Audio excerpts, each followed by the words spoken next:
They think their ego makes them powerful, but after watching this, you'll understand why it's their greatest weakness. Every time they try to dominate, to belittle, to prove themselves superior, you'll know exactly how to flip it. Because when you control your own ego, theirs becomes your weapon. This is psychological judo, and you're about to master it.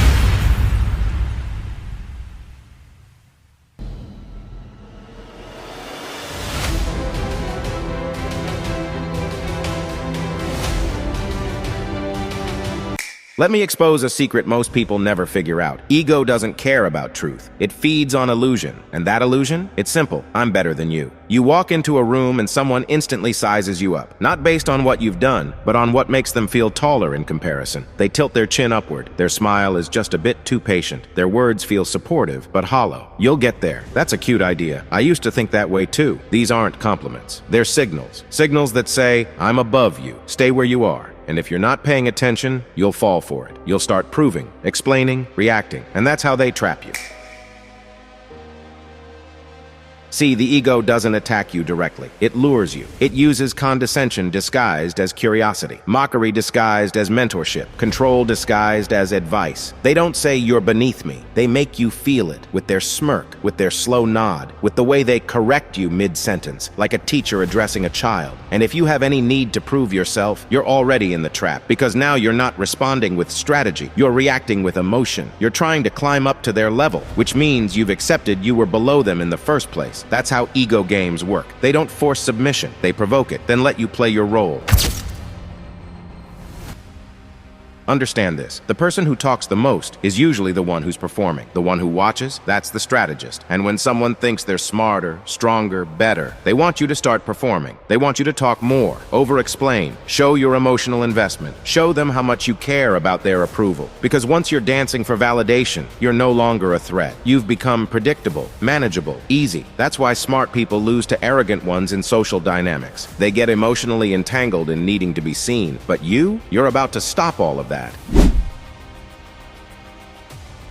Here's the paradox no one tells you. The more you try to prove your worth to someone who thinks they're above you, the less worthy you seem. Because if you know your value, why argue for it? Why defend what's already true? This is what ego-based manipulators rely on. They press your doubt to make you perform. They poke your pride to make you speak. They nudge your insecurity to make you lose control. And most people fall right into it, not because they're weak, but because they don't realize ego can only manipulate the parts of you that are still unresolved. So when someone underestimates you and you feel the need to prove them wrong, that's not strength. That's unhealed pride. And they see it, they smell it, and they press harder until you finally snap and they walk away with a smile, having won the exchange.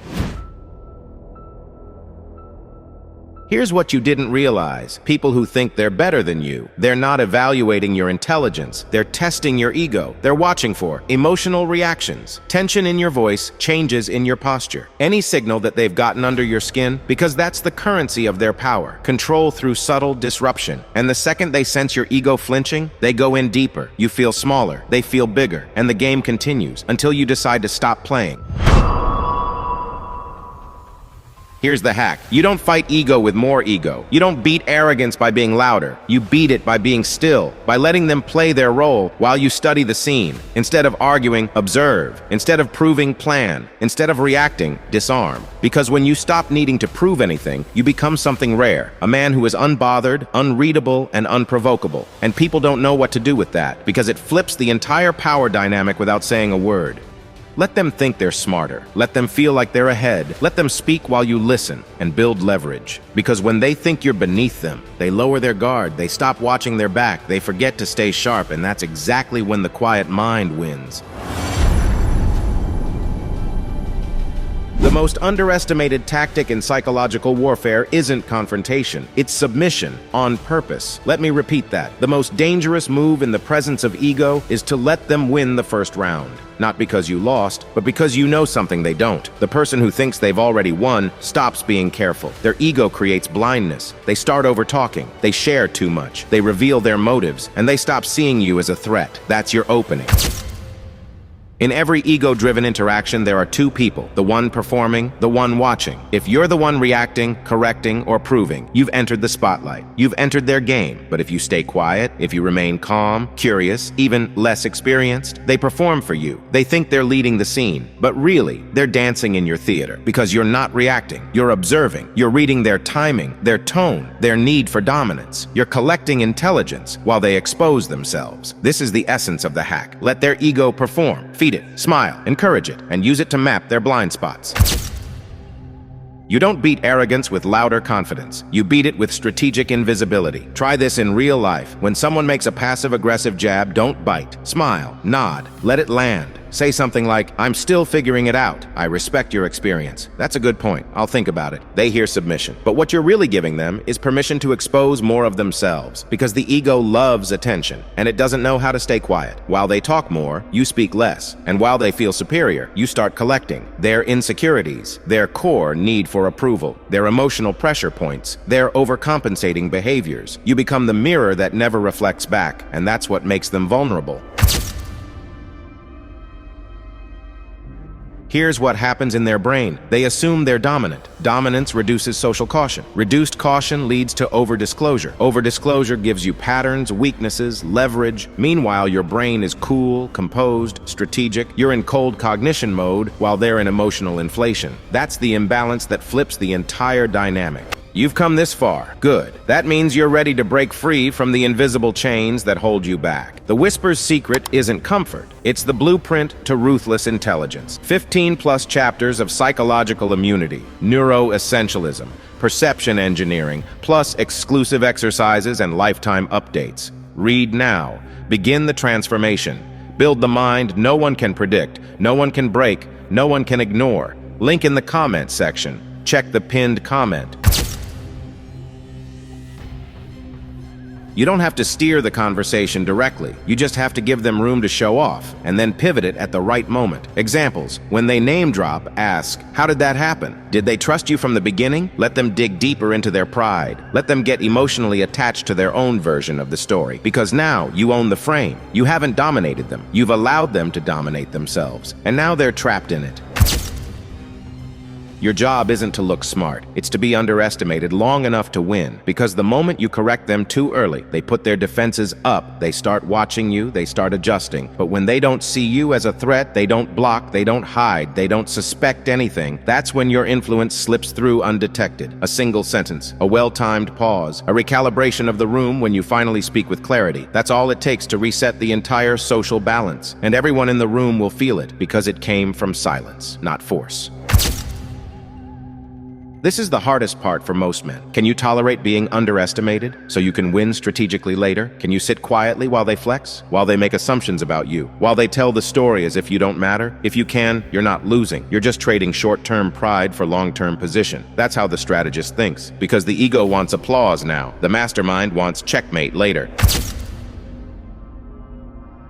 When they finally realize you weren't the fool, you were the one who let them feel smarter. It stings. It rewrites the memory of the entire conversation. It haunts them because they remember your quietness, your restraint, your naive agreement. And now it's clear, you weren't beneath them. You were above the game. You don't fight their ego head on. You don't try to out-talk them. You don't chase their validation. You let them talk. You let them believe. You let them perform. And while they're feeding their illusion, you're building your strategy, because the most underestimated man in the room is often the one who walks out with all the power.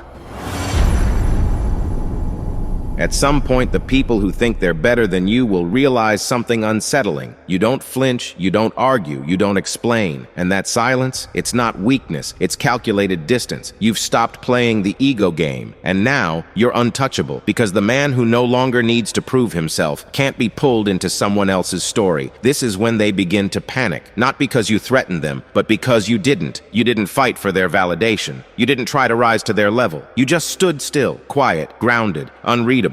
And to the ego, that's terrifying. When you master this ego hack, you become what most people can't understand. Someone who doesn't perform for attention. Someone who doesn't rise to bait. Someone who doesn't explain their worth. They'll call you cold, arrogant, detached, intimidating, too calm. And they'll be right, because what they're really feeling is their own discomfort with your inner stillness. You've removed their favorite weapon, your emotional reaction. Without that, they're disarmed. Their dominance dissolves. Their voice doesn't land the same. They keep trying to provoke the old version of you, the one that would defend, argue, chase, explain. But you've evolved, and that evolution creates silence that screams. Most people try to dominate by being louder. You dominate by being still. And here's the secret. Stillness reflects. It bounces their energy back to them. It forces them to see their own noise. They speak in arrogance. You respond with precision. They posture. You stay relaxed. They escalate. You remain still. And suddenly, they're exposed. Because without your reaction, their ego has nothing to feed on. And in the eyes of others, they look unbalanced. You look composed. They look like they're trying too hard. You look like you've already won. You're no longer loud. You're no longer proving anything. And that makes people nervous. They don't know what you're thinking. They can't tell what you're planning. They feel like you're hiding something because you're not trying to be seen. And that mystery, that calm refusal to perform, it becomes a psychological weapon because the people who crave validation don't know what to do with someone who doesn't need it. You stop fighting for respect and people start giving it to you by default. Not because you asked, but because you've made yourself unplayable. At this point, you're no longer reacting to their games. You're watching them lose control in real time. You'll notice it. They repeat themselves. They seek more eye contact. Their tone becomes more forceful. They ask, "Are you even listening?" They begin to feel ignored because they are. They don't know it yet, but they're unraveling. You're no longer trying to match their energy. You're absorbing it, converting it, and staying anchored because power doesn't raise its voice. It holds its presence, and presence that doesn't need approval is power that can't be bought, manipulated, or broken. This is the final shift, the transformation from the guy they overlook to the one they can't ignore anymore. Because now, you no longer care about being right. You no longer explain your thoughts. You no longer need to be liked. You just move. And when you move, people feel it. They remember the silence. They remember how you didn't try. They remember how you didn't bite back. And that memory changes them. You weren't the underdog. You were the weapon hidden in plain sight. And when the final moment came, when it actually mattered, you said the thing that broke their illusion. Not with rage, not with ego, but with precision. This ego hack isn't about being humble. It's about being dangerous without display. It's about choosing silence when others yell, choosing stillness when others rush, choosing depth when others flex. Because the man who doesn't need the world to see his strength controls the world's reaction to it. So next time someone tries to prove they're better than you, let them win the small game. Let them believe they're smarter. Let them speak. Let them laugh. Let them underestimate you. Because the more they talk, the more you study. The more they assume, the more you build. And when the moment arrives, you won't say much. You won't perform. You'll just make one move, and everything they believed about you will collapse quietly, permanently, without mercy. Because the smartest man in the room is often the one no one saw coming until it was already too late. If you've made it this far, you already know. This wasn't about ego. This was about evolution. You're not here to shout louder. You're not here to compete with noise. You're here to disappear from their game and build one they can't enter. The truth is, most people will spend their lives trying to prove they're smart, strong, worthy, superior. And in doing that, they'll burn out their mind, expose their weakness, and sabotage their own potential. But you've chosen something different. You've chosen stillness over spectacle, silence over validation, strategy over pride. That's rare, that's dangerous, and that's why you'll win. So let them underestimate you. Let them talk, let them laugh, let them feel like they're ahead. And when the time comes, don't explain, don't warn, just move. And when you do, make sure it's the kind of move they'll never forget, because now you don't need to be heard. You'll be remembered. If this message hits something deep, don't just watch it and scroll. Speak. Leave your mark below. Tell me what part exposed your old self and which part you're about to start using in silence. I read every comment. Because this isn't just content, it's calibration. Let the others argue. Let the noise distract them. You, drop a line and walk like you know exactly who you're becoming.